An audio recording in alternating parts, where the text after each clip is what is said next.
So, welcome to another edition of Open for Business, an educational show created 20 years ago for the small business owner seeking real-life business experience, tips from other small business owners.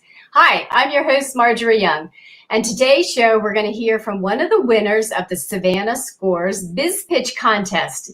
It's a highly competitive yearly event where new business owners pitch their ideas to a panel of judges to win over $13,000 in cash and prizes to start and grow their company here in Chatham County. I'm also going to guide the winner through the process of creating a yearly PR plan using the reputation matrix method, so you can see how it's done.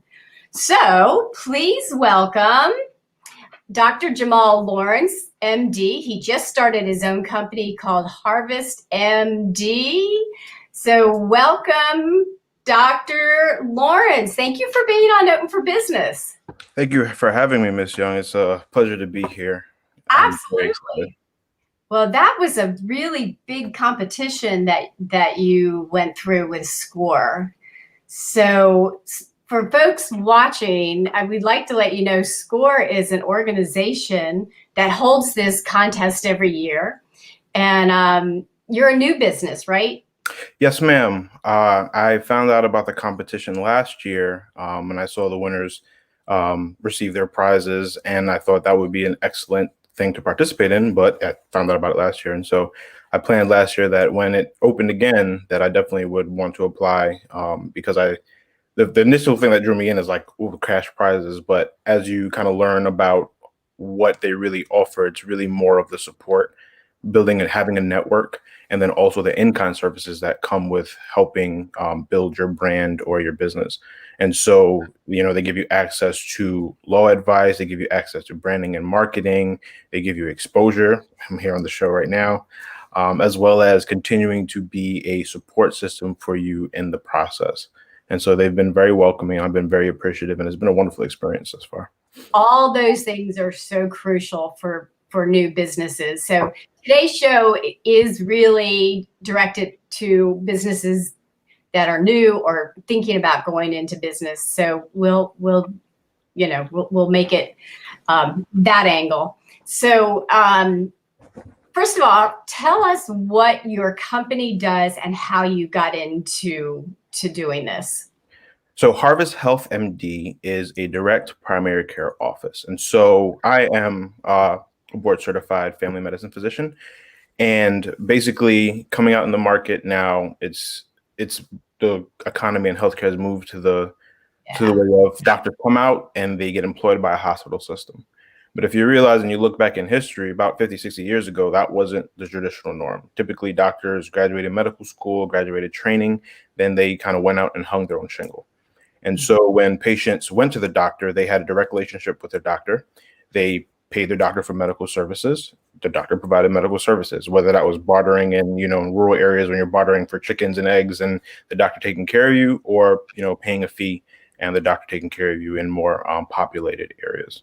And so with the advent of insurance companies, it's moved the way where they become the party that decides pricing, and it kind of adds a lot of mystery to medical care. I've been saying this, and I haven't heard anybody else echo it, but one of the things that's interesting is like healthcare is one of the only markets that I've seen or realized that the person providing the service and the person receiving the service don't know what anything costs. And so patients come in and say, doctor, how much does that cost me? Well, I really don't know. We'll have to talk to billing, and billing doesn't know because they have to run it through insurance. And the insurance is the one that, will decide what these prices are, then decide how much they're going to cover, then decide how much you get paid or you have to pay. And they also decide how much the doctor gets paid. And so, and with that control over the system, as you can see, and as many people have experienced, when you go to the doctor, it changes how you interact with the doctor, because there's way more requirements for what insurance will and will not pay for. And all that turns into administrative burden on the physician. And so now a physician is spending 7 to 10 minutes with you instead of the half an hour to hour that they might have spent before.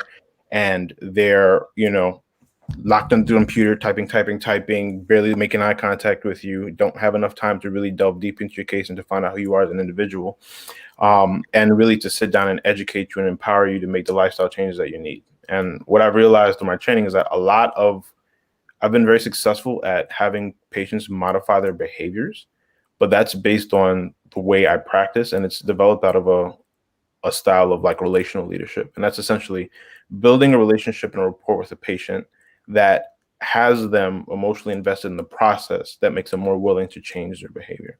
Gosh, oh, I've got so many questions for you. Where did that come from? I mean, were your parents into healthcare or? Actually, yes. My father is an emergency medicine physician trained. He's currently doing urgent care. And so I'm originally from Bronx, New York, Yonkers, New York.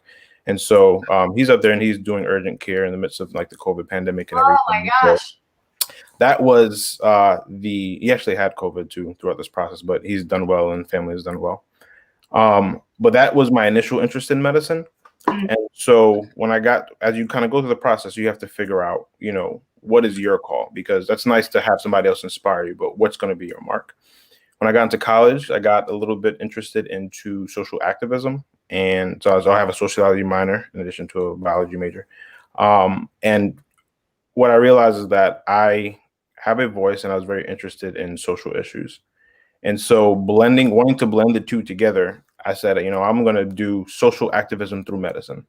I didn't really know what that meant. I didn't really know how you execute that. But if people would ask me, what else would you do? I say, I want to be a social activist. It wasn't until after training or throughout medical training, the last 4 years or so, where I realized or learned about the term health equity.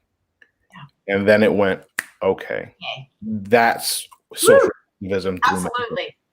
And so since then, I've been, trying to learn about health equity and invest in it in the sense of diversifying the physician workforce, because there's only about 5.6% of physicians in the country are Black, and there's a 13% population of Black people in America.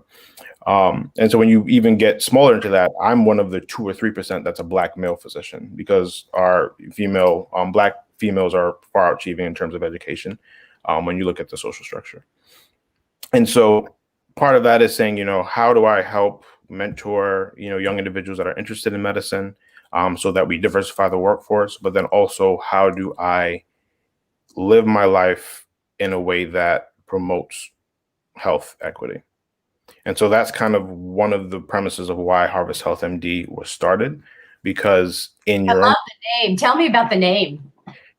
Got it. So Harvest Health MD. So it's a blend of things.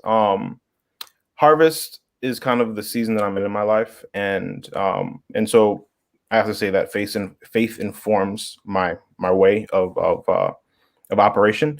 And so I think that, one of the biblical principles that is true in, any realm of earth is reaping and sowing. And so putting in the work and having a harvest from that, sowing seeds, and whether that be, helping individuals, or that be donating money, whether that be investing in relationships. And so that's where the harvest came from. And then health, because it's not only, what I realized in medicine is that it's not only about can I prescribe you a medication? It's about, your overall health, your mental health, your emotional health, your spiritual health, and how those things intertwine to make you a healthy individual. And so that's kind of what the name came. That's how I got the name. Have you connected with anybody from Healthy Savannah? I actually, very funny. I learned about them my first year in training. That was about 3 years ago. But as a resident, you're working crazy hours. But it's been within the last 2 weeks that I've really been looking and reading up and following them. And I'm actually in the process of trying to reach out to them. I was actually watching one of their presentations maybe 2 nights ago about health equity in Georgia, yes. Education in Georgia, and how that's really affecting minority communities. And so I definitely think with the Harvest Health MD, it definitely would be a good aligning relationship. So I will definitely introduce you to Paula Chrysler. She's the head of Healthy Savannah. And do you know Dr. Grimm? She was one of the ladies giving the presentation. So I just kind of read up on her, found her on LinkedIn and that kind of thing, but I haven't started that process yet. Very good. Well, after the show, I'll definitely connect you. So that is quite a niche. And so when when did you actually open the company? And so chartered earlier this year with a goal of opening the doors in the first quarter. So probably about February coming. So I guess 2 to 3 months is not really that far down the pipeline. So I have a plan of opening in about 2 to 3 months. What advice did your dad have for you about doing this? So he hasn't really. I think I was actually talking to my wife about this last night. Not specifically about the business. And I've talked to I have a lot of physician mentors and stuff like that. And so you get varying commentary as to, are you going to do this during the pandemic? How much money do you have? Cash flow is important, that kind of thing. And you have to balance that between knowing what people say and then knowing what is your path and being willing to do it afraid and do it in the process despite the uncertainty. But one of the most, I guess, important advice that my father has given me, and it was more specifically about becoming a physician, was that only do it if you love it, because there's a lot easier ways to make money. Wow. Beautiful. Yeah, and that's been very impactful, because when things get hard, when you're making decisions about people's lives and their health and stuff like that, it's a very stressful job, long hours, a lot of study. And if that's the reason you're doing it just for job security, it's probably not worth it. It really has to be a call and something that you're willing to dedicate your life to. So do you have a facility, or tell me about how that is set up? And so with direct primary care, there's varying ways that you can execute it. So I've chosen kind of a lean startup model. Smart. Yes, ma'am. And so it kind of goes back to the old school doctor, had an office, had a room, saw a patient. Because of the direct primary care model, which essentially means a really small patient population, about 600 to 700 people, that allows you to do the extended visits, to increase access to medicine, lower the prices, because their patients are paying you directly and they're not paying through insurance. So that allows you to cut out the billing, the coders, all this administration that drives up the cost of medicine. So because it's so lean and so simple, planning to start kind of 1 to 2 rooms. I'm going to start with a practicing physician and have 2 rooms there. And I see 1 patient at a time, so I don't really need more than that. And with the advent of COVID, it's now, text when you're ready to come in, you have your individual time, you walk out. So it limits the contact with other people. It limits the exposure to sickness and illness. And so I plan to start there, do that, and kind of see how things grow. And as things grow, acquire more space, and eventually acquire another, bring on a physician to work with me, and, continue the process in that way. So being a medical organization, what kind of, are you a C or a Chapter S or a LLC? A lot of the direct primary care offices are LLCs, probably choosing to be taxed as an S corp when they have the structure appropriately. But we traditionally started out as an LLC. And then change along the way. Yes. Okay. So, all right. So you've got a passion in health. Have you done any marketing at all yet? I am currently in the midst of a marketing course. It's kind of an online marketing course. And from the direct primary care model, it presumes that Harvest Health and will be most successful through Facebook marketing and through word of mouth. Traditionally, word of mouth is the most powerful thing. But in this current climate, particularly for my patient demographic, which will usually be around 26 to 65, though we see everybody, babies and older adults, that they tend to live, my market usually even more narrow, probably about over 30 to 65, because that's when you start to realize that, this body is not keeping up with me the same way it used to, and you seek out a physician. And so with that market, they tend to be on Facebook. And so that's probably where I'm going to start, in addition to going through the channels that I have in the community, which is the local minority medical association. I'm Savannah residency trained, so my residency program at Memorial Hospital, HCA, and through my church and things of that nature. So what you said is absolutely true. Word of mouth. It is 92% of how small businesses get new business and referrals. Word of mouth. So Dr. Lawrence, did you know there's actually a strategy for word of mouth? Not a formal strategy. I know that there are ways that you promote your business, and there are ways that you get your patients to maybe leave reviews and how you promote those things. But I didn't know specifically that, there's a way to execute on it. So that's what I'm going to talk to you about today. It's a way to get not just your fan base saying how great you are, but we're trying to get to the mass audience, to people who don't know you yet. Yes, ma'am. What we do, how we do that is through what we call mass media, getting an article in like the local paper, getting you featured on television, because like how many people are on your social media now? So I don't really participate in Instagram just because I've been busy, and the picture aspect of it is, challenging. Yeah. Facebook, I started a I'll say like a public figure page. And so it's about 300 people, but that's my network, which is not specifically narrowed in Savannah. And that's where I want to increase my visibility.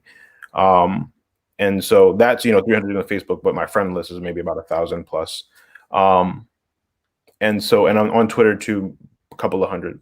Good. Okay. Those are mainly colleagues though, more medical. Imagine if we get an article in the local paper that says Dr. Jamal Lawrence is open for business with Harvest Health. So it's going to end up on their Facebook page. They have 75,000 people that see it. Imagine if we got you on one of the local TV stations. WTOC has on their Facebook page 239,000.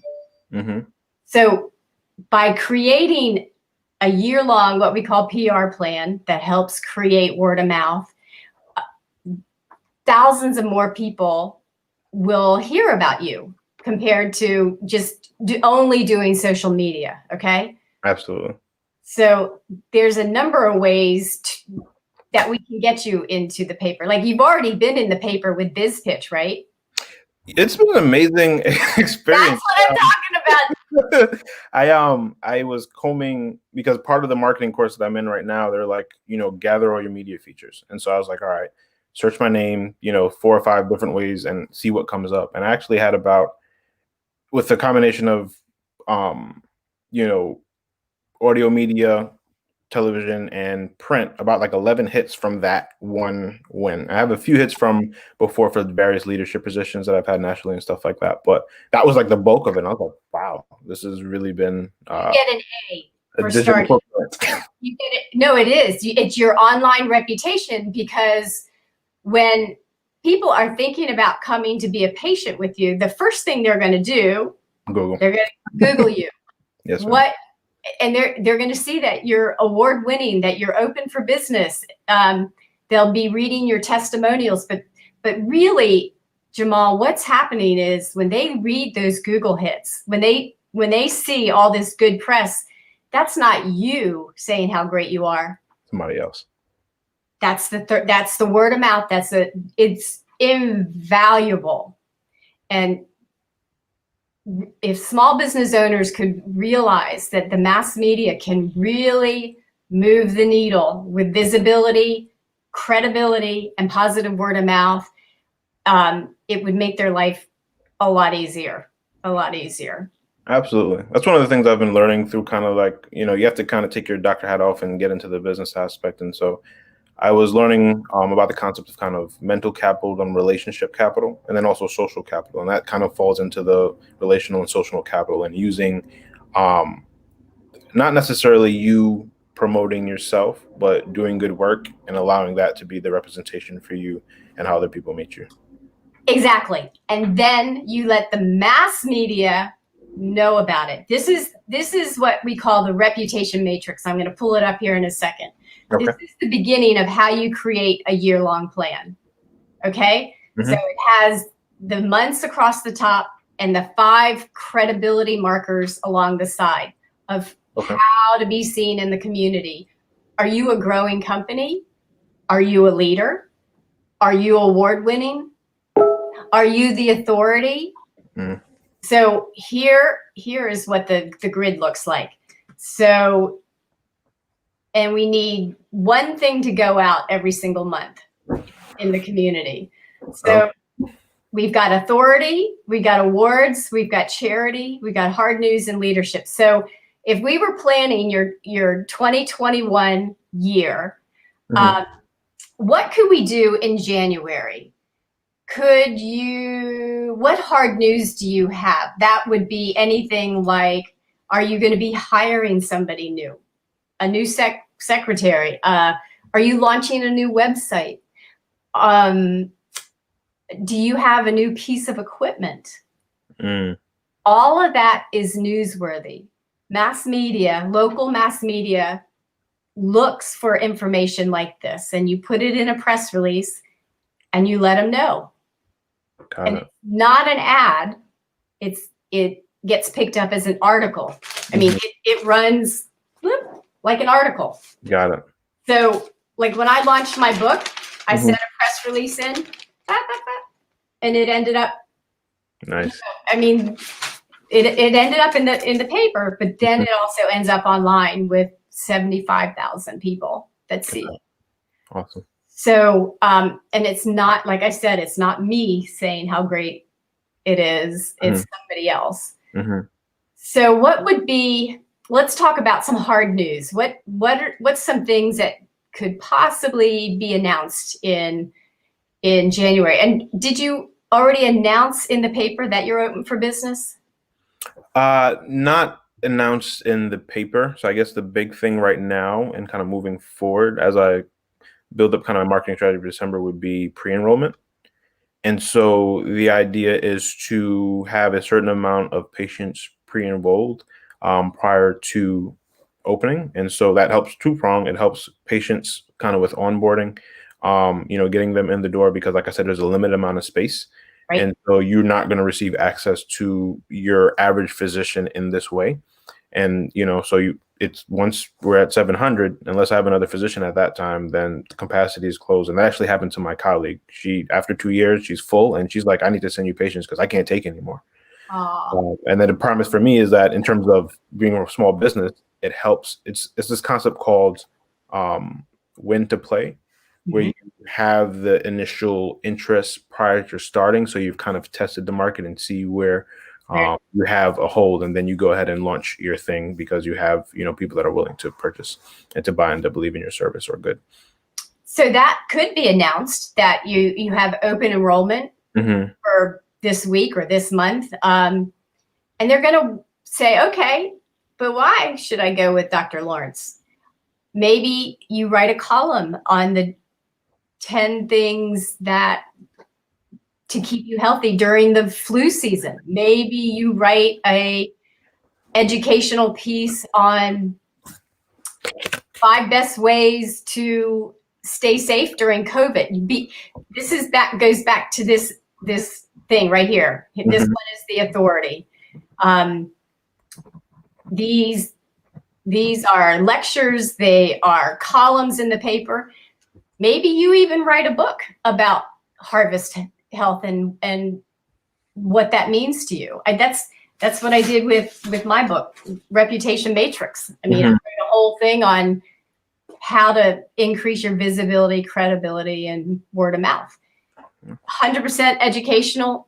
I give lectures everywhere. I mean, I'm sure that is like my favorite line on the Matrix is positioning yourself as the authority in harvest health and family practice medicine. I mean, not many people have your credentials. Yes, that's true. Sometimes, we forget that, just kind of being yourself. It's like, oh, you're a doctor and stuff like that. It's like, well, I'm just kind of Jamal. But also knowing that you have an assignment and that, you have done the work, you've studied, you've taken the exams, and you've, at this point, certified. That's huge. Absolutely. Tell people how huge that is, because I used to be married to a family physician many years ago.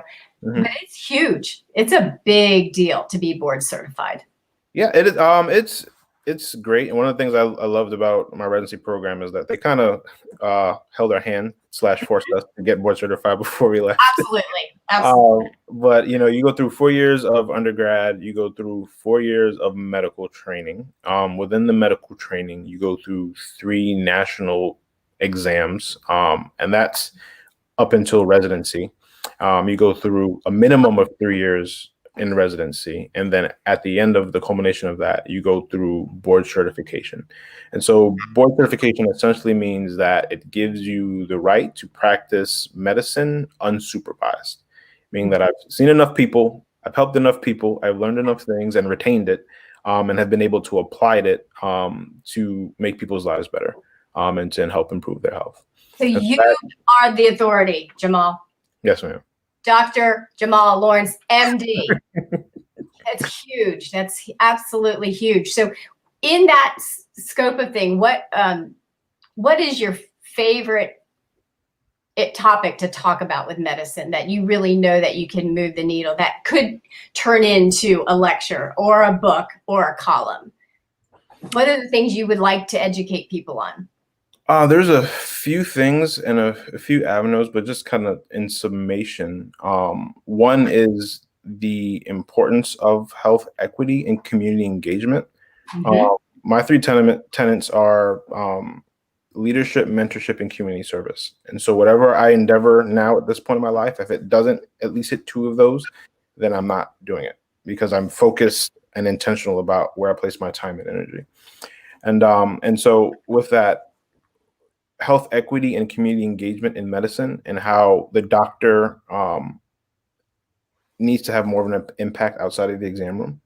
And when you look at health equity and health disparities, approximately it's like 40 to 60% of health is not determined by what prescription your doctor writes. It's not determined by what diagnosis they give you. It's determined by your social factors, access to housing, particularly with Savannah's homeless population. I've done some work with them. It's determined by access to food, fresh food, food deserts.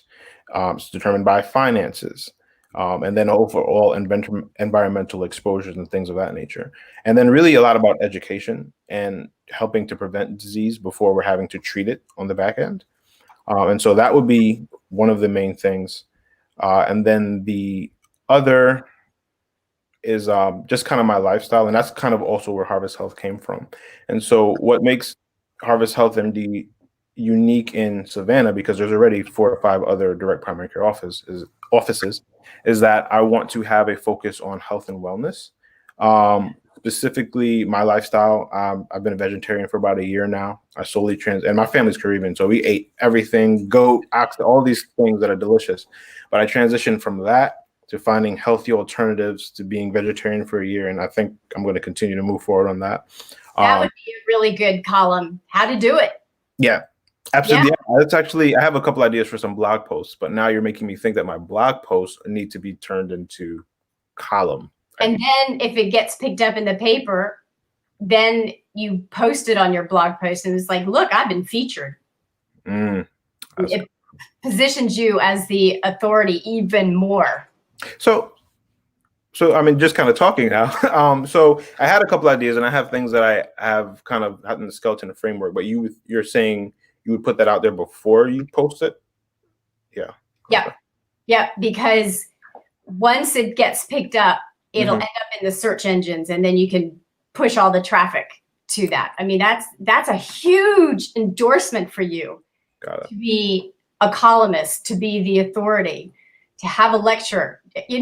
There's another organization here, lecture series. It's the Encourage Health lecture series. And there's 4 speeches every year. You absolutely should apply for that. And that is sponsored by Market and Healthy Savannah. Got it. And the next one's coming up in January on alternative routes for commuting to work. Okay. So, yes, we definitely need to connect you with Healthy Savannah and Paula and Dr. Grimm. This is right. Y'all are speaking the same language for sure. Absolutely. Yeah. But be thinking mass media and mass numbers, and then you can post it online. And there's a number of places you can post it. And one of the biggest things is on your website, because when Google comes through with the crawlers, if you have all that text, you will pull more hits onto your website. So make sure you have a tab on your website that says news. Mm-hmm. And trying every single press release, make sure it's posted on your website to pull more traffic in. Got it. I'll definitely do that, because I went through and like I said, I grabbed all the links and the HTML codes and stuff like that, but I didn't post it yet. But that will probably be the next thing before I start writing. Yeah, well, I mean, it's just endless. That's why this makes it somewhat easier, because like in this size community, we know we're looking for one press release a month to go out. If you send too many, they're not going to pay attention to you. Mm-hmm. But it's mixed up between being the authority, like when you win an award for New and Emerging Business of the Year. Mm-hmm. You're definitely going to get involved with some charities. It sounds like Healthy Savannah. I mean, there's definitely some synergy there. Hard news, you can absolutely announce that you're now open for business and doing having open membership. Mm-hmm. And then leadership. Leadership is you've already done a lot of leadership, but there's definitely some other things. Like, have you done Leadership Savannah here? Yeah, I've looked into that. That's probably something that I will do. I might apply for in the future. Not yet, because I've been focused on just Harvest Health. Yeah. And so I've actually, talked to my wife last night about kind of the structure, and I have like a vague 7 to 10 year plan in terms of body of work. And so that's what I'm gonna be working on over the next, figuring out when to do these things. And actually one of the things that I read this morning was about, you can't have it all. Or you can't have it all right now, and knowing when to position things at in certain parts of your life, and really understanding and appreciating time and space, and when things are appropriate for you to go forward. Absolutely. I mean, you're still a very new business with years of experience, so you must be like ready to go. So what I'll tell you is, definitely when you're ready, mm-hmm. start using mass media, because as soon as, like, you've already gotten mass media hits. Yes, ma'am. And people are like, I read about you in the paper. I mean, it creates that word of mouth. That's what's so valuable. So you could take those articles that already ran, mm-hmm. put them on your website, put them in an email, say, oh, we're so excited that we were featured in this. Maybe you have a monthly newsletter that goes out with 3 things to know. Yeah. Just keep it short. Yeah. But it's a good way to recirculate all the content that's already out there. That's awesome. That's a great idea. Definitely. Yeah. I'm over here taking notes. There's so many things that, especially with what you do, positioning yourself. I mean, that authority line. I mean, gosh, Jamal, if you like to write, I would definitely go for 4 columns a year, if mm-hmm. not 12. That's a lot of columns. And it's a lot of columns, but it's about 750 words. So you got to learn to just write it really short. Mm-hmm. And that's why the top 3 things to know about whatever, mm-hmm. make it easy for the reader and easy for you putting it together. Got it. And it seriously has to be 100% educational, with no hint of endorsements. You can't say, oh, and we're open from 9 to 5. You can't put any of that. Got it. But it's powerful, and you just got to be ready. Your internal systems have to be ready. You've already been through the SCORE magic. They make you think about a bunch of different things when you're starting a company. My book, which I'm going to be mailing you, because that's part of the prize package, is sitting down, putting together a year-long plan. Mm-hmm. It also talks about putting together a referral group. And it sounds like you already have one, but I have an idea of one. I wouldn't say it's structured. And so I'm a big proponent of, as physicians, lifelong learners. So I definitely want to hear anything you have to say about it. So Valerie Edgman told me, and Diana Morrison told me about this, and it actually made my book because it's so powerful. Okay. You put together 4 or 5 folks that are not in competition with you, but serve the same clientele. Got it. So who would that be? Let's brainstorm for you. So if you're a physician, who else could be referring you without being in competition? And these groups should meet. They can meet every month for 1 hour and just say, hey, what's happening? You know, anything coming through.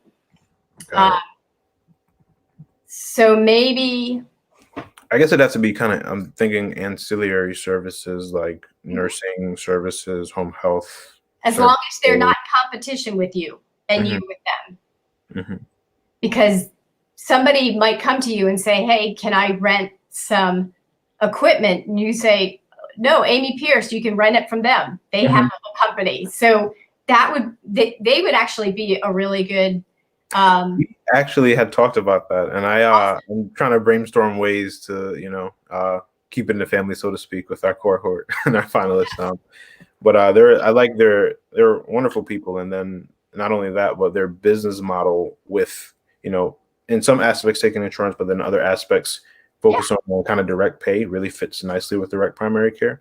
Yeah. So I just haven't figured out exactly how to utilize that, but I definitely want to work with them in the future.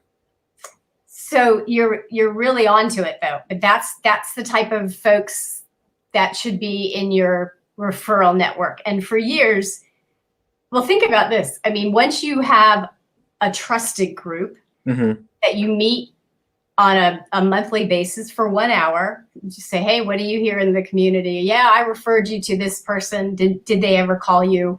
You keep that conversation going, and they will be referring you patients too. So, and here's the beauty of this. I just love this structure. It's them, those 4 other people saying how great you are in the community.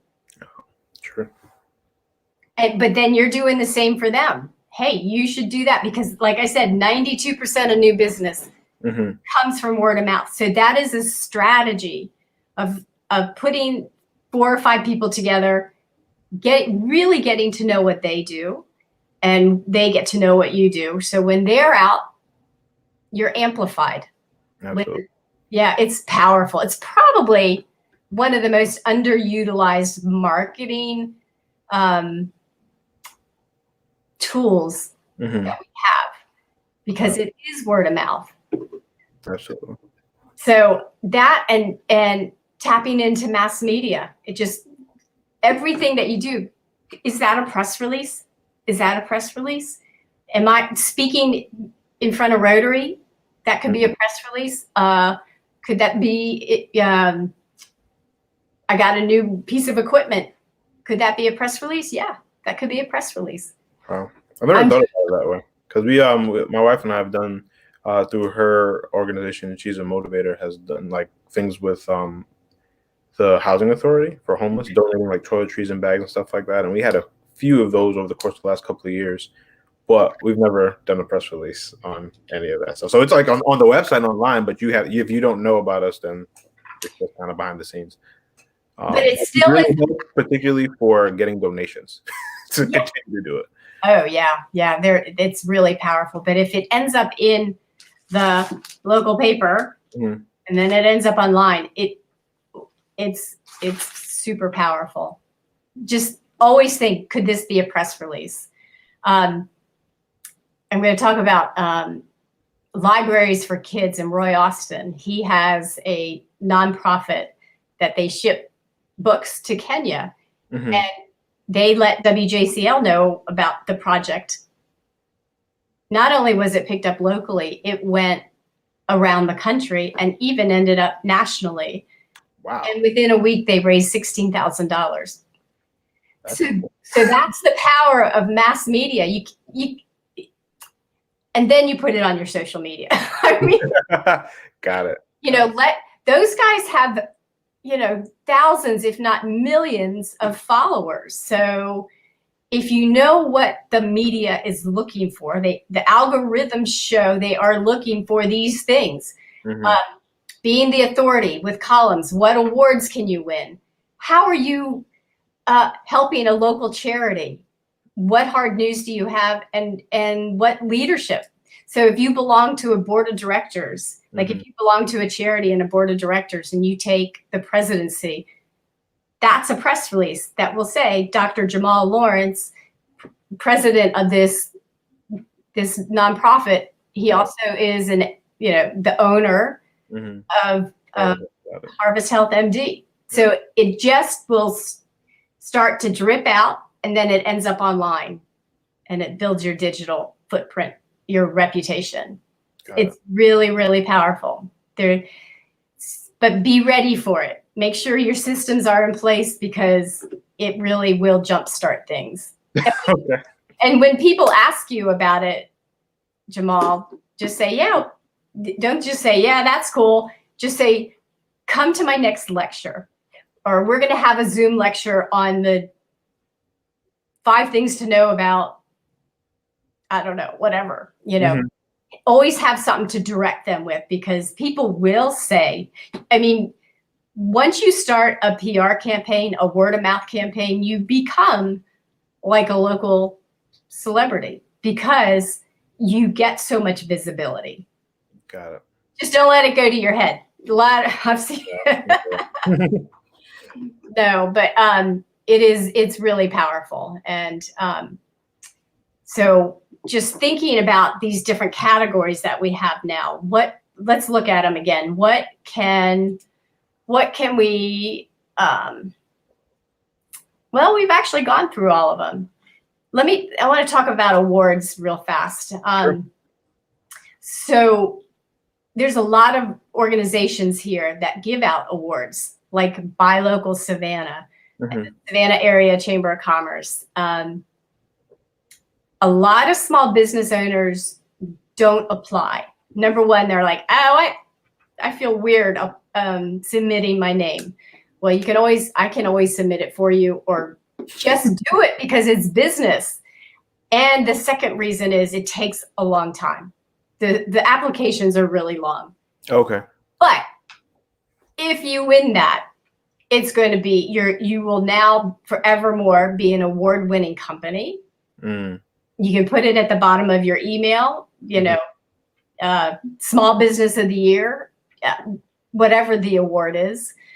And it helps build the confidence of your people who are thinking about doing business with you. If you're an award-winning company, that's somebody else saying how great you are. That is, boom, crazy, cool, positive, wonderful strategy. Absolutely.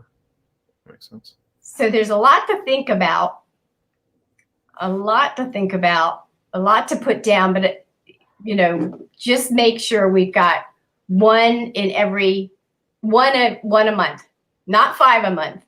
But so January, you could, or December, you could put in the open enrollment. January, you could go speak to Rotary. Rotary has to meet every single week. They're looking for speakers every single week. Got it. And there's 11 of them here locally. I didn't know there was that many. Okay. Yep, there's 11. And just go to their Facebook page and put the name of your title, 5 things to whatever it is, something educational, a brief bio, and just say, I would like to speak. And you can even live stream it. That's really powerful. That was the next thing in the marketing course, and I was like, I'm building up to getting there. I was like, ooh, just jumping online. We tend, particularly with physicians, they tend to be less visible on social media platforms. And what's interesting is that you see actually a move from non-physicians and non-medically trained people giving, I wouldn't say exactly medical advice, but talking about things that they haven't trained or studied about. And so I think we need to be able to at least have a narrative in that realm as well. So Jamal, this platform that I'm on right now is called StreamYard, and you could start a monthly program and pull in different experts that complement what you do and have a discussion. This can go live. I've got the pro plan. I can go live on 8 different channels. So right now it's live on YouTube. Got it. Could be on all my Facebook pages. Oh, wow. So it is, it's a very powerful tool. This will also run on Savannah, Georgia TV. So I'll download it and then send it to them to run it. But, I mean, you can actually, there's a free plan with StreamYard, and you would just have like, okay, up in the upper right-hand corner, it would say powered by StreamYard. You see that?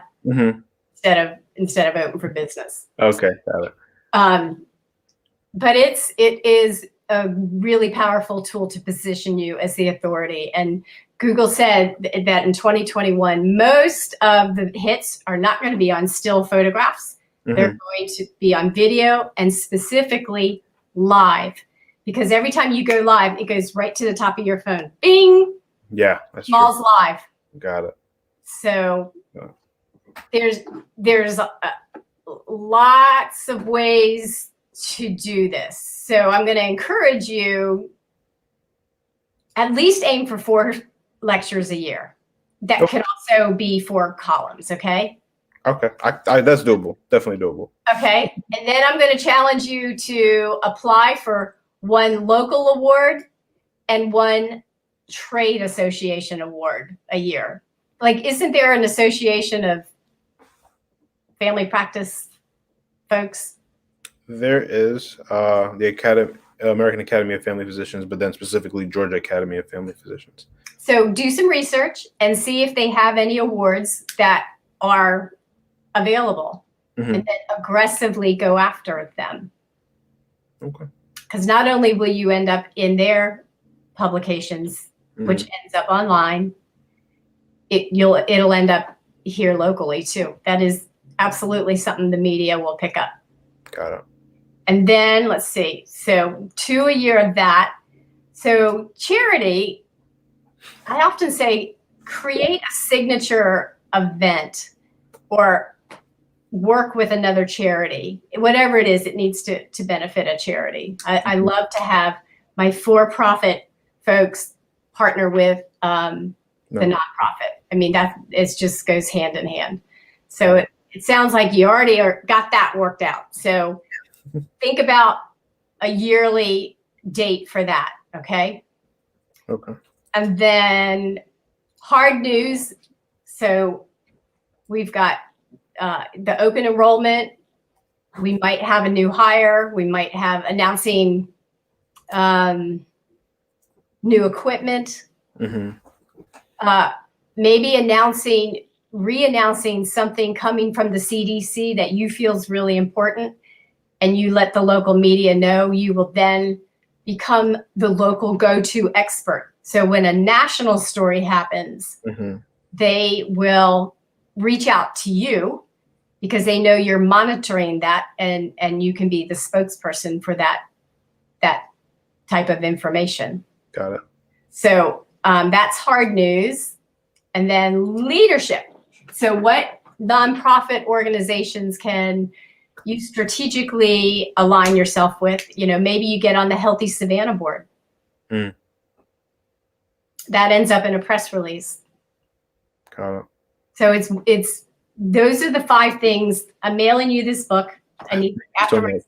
I need to say, I know it's really short. It's only 100 pages, but it is written so it's a fast read, and it's step by step, and it's basically what I just went through with you today, but a little bit more detail. Awesome. But so I think you're well on your way. Thank you so much.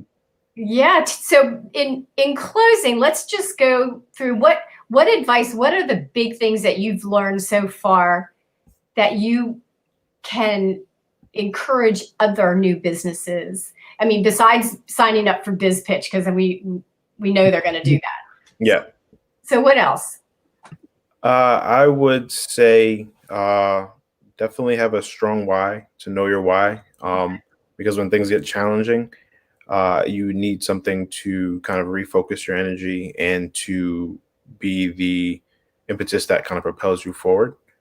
Let me ask you that. Can you share your why with us? Or is that too personal?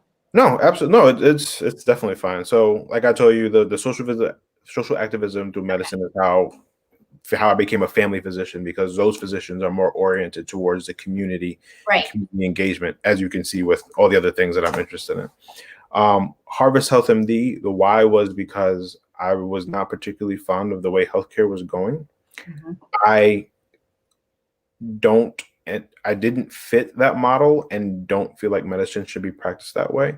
And so to be intentional about the life and to co-create and orchestrate my life rather than just be a victim to my circumstances, I decided I don't see how I'm going to fit here, and I don't really want to fit here, so I'm going to create my own. Jamal, I see that as an article. I mean, that's so inspirational that if you could write an opinion piece mm-hmm. or a column on because so many people are trying to make that decision and they're nervous about it, but just hearing your conviction, actually taking action and doing it would really help the small business owner watching this and give them confidence to do it and have faith and jump in. Awesome. Definitely. That article number 2. So that's the first one. The second thing would be knowing the power of storytelling. I was actually way back when, I guess 3-4 years ago, selected to be like a coach for Primary Care Leadership Collaborative. It's essentially a group that coaches medical student groups on how to be change makers in their community. Jamal, that was a press release. It's online. That was one of the things that I picked up when I went searching for my digital footprint. Did it end up in the media? It was published on the Georgia Academy of Family Physicians website. Ooh, wonderful. At one medical school in Ohio, and then I think in the American Academy of Family Physicians link. Beautiful. Absolutely. But what I learned there was the power of storytelling. Mm-hmm. And so what I really enjoy about today is that this platform gives you the opportunity to tell your story. Because at this point in my life, I'm more not necessarily focused on just who I could potentially reach, but more about alignment. Right. And I think that creates stronger bonds. So I'm not really searching, there, even for Harvest Health MD, there will be some people that, they're fine in the current system. They are fine in and out with the doctor, they don't care. And then that's fine. And that's awesome. And Harvest Health may not be the place for you. Mm-hmm. But there are individuals who, have had, not very good experiences, feel often left with more questions than answers, in and out, rushed, have medical bills that they can't afford and didn't know that was going to happen. Well, then we might be a place that's really able to impact your life. And so, those are the people that fall under my jurisdiction. Those are the people that I'm here to help. I'm so proud of you. I just love hearing stories like yours where you saw a need and it fits into your vision and you're creating an intentional life. That's huge. And that's the beauty of being a small business owner, with doing something that you have a passion for, because after 25 years of doing it, you have to still have that why. You have to still have that passion to keep it going. Absolutely. And that was the thing that I kind of learned from my colleagues, peers, and then, my mentors and stuff like that. When you look down the line, a lot of the physicians, usually about the 10 to 15 year mark, because of all of the administrative burden, they get burned out. They are looking for a different way. You have physicians exiting, back in the day, physicians 20, 30, 40 years of practice. I have one of the local mentors that he's been practicing for 40 years. But the ones that are, the 20 to 30, 40-year-olds, they're 10 years and then they're transitioning to something else or not seeing patients at all because they just are done with, the process. And so I look at it and I go, well, I took out all these student loans, and, did all this studying 7 years at minimum to do something for 10 years and then switch. Like, what if I can look what's coming ahead and say, okay, well, let me pivot this way and slowly build what I want so that when I get there, I have the autonomy and the control over the decision. And it's not just, man, I've been doing this for 10 years. Now I feel stuck and I don't know what else to do. That would be such an inspirational column. I mean, people need to hear that, Jamal. They really do. Thank you. And then the last thing I think would be just do your research and do it afraid. And so I spent maybe and so I'm one of those people that go down the rabbit hole. I think it's helpful when you're a physician, you want to be well studied. So I guess this has been in the making probably for about 2 years now. The initial idea came in my last year, second to last year of residency. But I just didn't have the resources for it, wasn't, as well prepared for it, and just graduating residency. A year later now, having done locum tenens physician, which is basically like a substitute doctor where you go and you help places where they don't have a physician or it's a less desirable place. So I did that, 2-3 different assignments throughout the year where I was the only doctor, doing things in that, facility. And so those experiences really grew me and, sharpened me. But also throughout that process gave me the time to do the research that I needed for the endeavor. And so with every business endeavor, there's risk, and particularly for physicians, the thing is not necessarily that there's not going to be any risk, but risk mitigation as best as possible.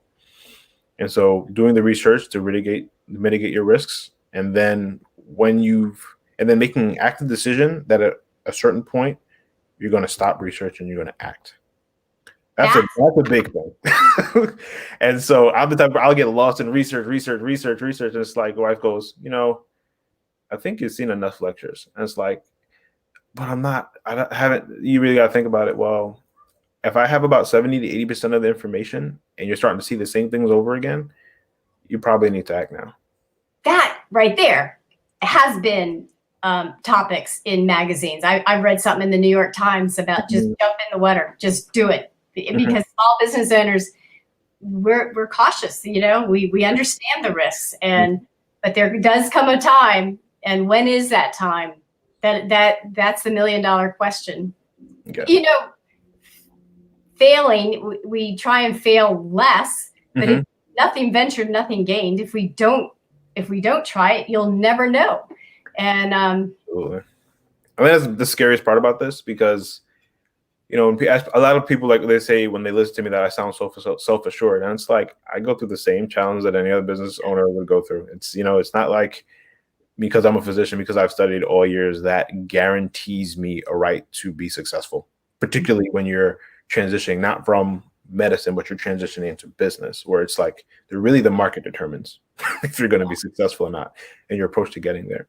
But then really kind of hunkering down and saying, you know what, this could potentially not go well, but I've done the research.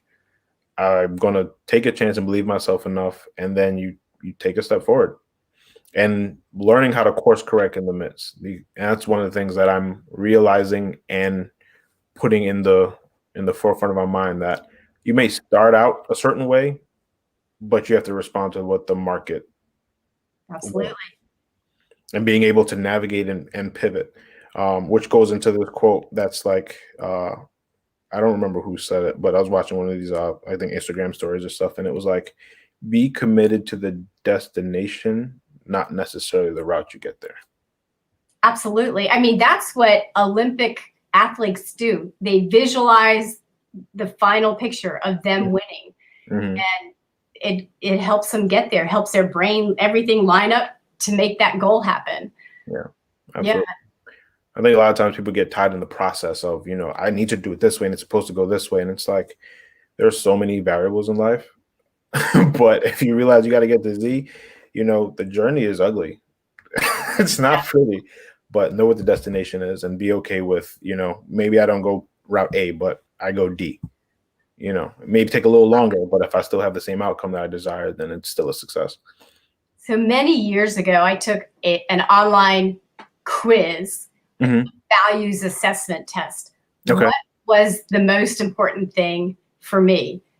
And it came up freedom. So that meant for my company, I did not want to have an office that I had to go to every day. It needed to be flexible and mobile because I was a single mom with a 9-year-old. So I had to have that freedom. No ifs, ands, or buts. So And this was way before virtual offices were a thing. This is 25 years ago. You're pioneering. Yeah, but people, they did not take you seriously back then. Mm-hmm. They stop by my house and say, "You want to play tennis?" I'm like, "No, I'm working." I'm working. But the way I defined success was, could I spend all that time with my daughter? That was success. So yes, I'm the most successful ever because I was able to drive her to school every day, take her to all her, events. Yeah. That's how I defined success. Absolutely. Absolutely. I think that's so important that we get fed these images of what success looks like, right? But it doesn't make everybody happy, and we don't all want the same things. And so not taking your cues from what society says, but then really kind of doing that deep dive like you did, figuring out what's successful to you, and then orchestrating and being intentional about going after things that will fit into you. That's kind of why Harvest LMD exists. These doctors, 10 years, they say they work from 9 to 5, but the administrative burden is about 60% of the work. So they really end up working till 8 o'clock. They're taking their work home with them. I remember as a resident doing notes till 11 o'clock at night on your bed kind of thing. I just had a newborn last month. I won't be there. I need to be there. And so success for me means being a physician, but also being a husband, being a father, practicing in my faith, being fit, and then also being engaged in my community. And I couldn't do all those in the traditional. I didn't see how I would be able to accomplish that in the traditional medicine. I hope small businesses or folks that are thinking about starting a business really listens right here to Jamal, because it takes a lot of guts to do it, but we only have one life, and you don't want to be on your deathbed and go, "I should have done this." Yeah. The time is now. We need to do it now. Yeah. Absolutely. Absolutely. That's definitely what one of the judges told me that. She was like, the time is now. And that was one of the big things for me. Like, looking at it and you go, it's the pandemic, all these things are going on. Why would you do it now? And it's like, if I go and I fail, I don't think I will fail. But, if for chance I did, when I go at the end and I go, you know what? I tried that thing and it didn't work out, but I don't have any regrets, versus I wonder what would have happened and I could have been successful another way. Or, I wasted all this time doing this and thought this was important when it was really this that I'm looking for. Like, I don't want to have that. Everything that I'm here, I need to, a phrase of leaving the world empty. And so everything I got in me, I got to leave here. Absolutely. Absolutely. That is, took the words, absolutely. That's beautiful. So that's my goal. Go with Harvest Health, go with, live my life just as a person, leave empty. Wow. Lots of insight on this show. And I thank you for really taking a deep dive and not just the regular questions. That this is where the insight and the real learning helps another small business owner. So thank you for taking your time. I know you're busy, and with a new baby, oh my goodness. So, and again, thank you. And congratulations on being the Savannah Scores Biz Pitch winner. Mm-hmm. Huge. That is wonderful. Make sure to keep in touch with SCORE. They're there for the rest of, for the life of your business. Yeah, absolutely. Thank you so much for having me. Thank you for your time. This is my realm. I don't do the whole superfluous, frill conversation. So it was good to, have some substance here. And so I want to thank you, Ms. Young, for diving deep and then kind of, giving me these avenues to execute on. And so hopefully I'll be able to execute on these the way that we talked about over the next year. You will. You totally will. And so just thank you for your time. Absolutely. And everybody, thank you for watching Open for Business, and we'll catch you on the next one. Awesome. Bye for now. Take care.